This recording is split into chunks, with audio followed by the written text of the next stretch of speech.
Hello everyone, my name is Victor. This is the very first video I've made about the history of a video game, and I could not think of a better place to start than Metal Gear. This is the game that started everything, the first chapter of Hideo Kojima's revolutionary saga. The year is 1987. A young designer at Konami named Hideo Kojima is handed a project nobody else wants. The hardware was too limited for traditional action games. So Kojima flipped the concept entirely. Instead of fighting through enemies, the player would avoid them.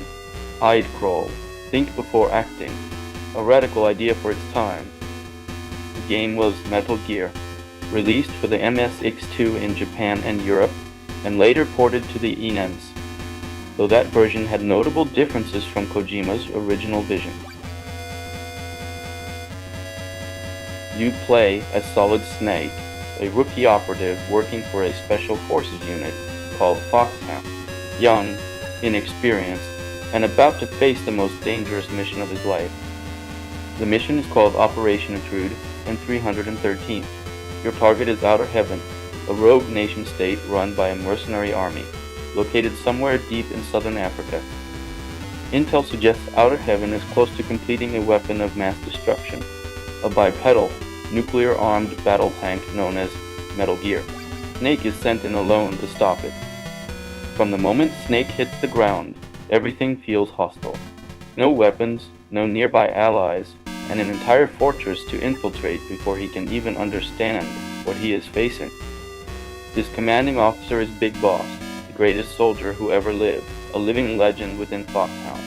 He guides Snake through radio communications throughout the entire mission. Snake begins rescuing prisoners and gathering intelligence.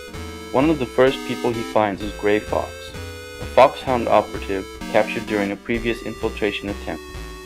Gray Fox gives Snake crucial information about the facility, including the location of Metal Gear itself, hidden deep inside the fortress. The situation is worse than anyone imagined. As Snake pushes deeper, he discovers the true scale of Outer Heaven. This is not just a base. It is a nation built entirely around war, for soldiers who have nowhere else to go.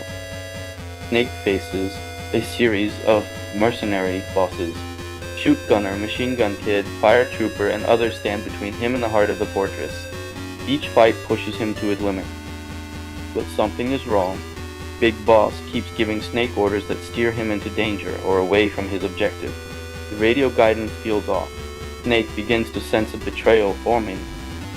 He presses forward and locates Metal Gear, a massive walking tank armed with nuclear warheads, capable of launching from anywhere on Earth without a traditional launch pad or runway.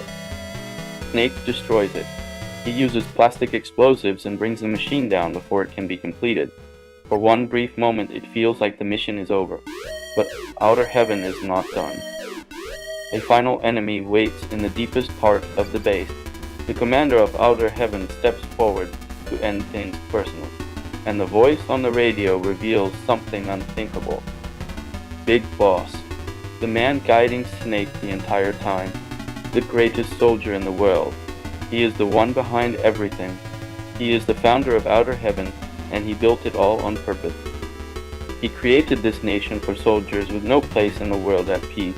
Metal Gear was his weapon, his vision, his answer to a world that had stopped needing men like him to exist. Snake fights Big Boss directly. Armed with rocket launchers, Snake defeats the legend and escapes as the entire fortress begins to self-destruct.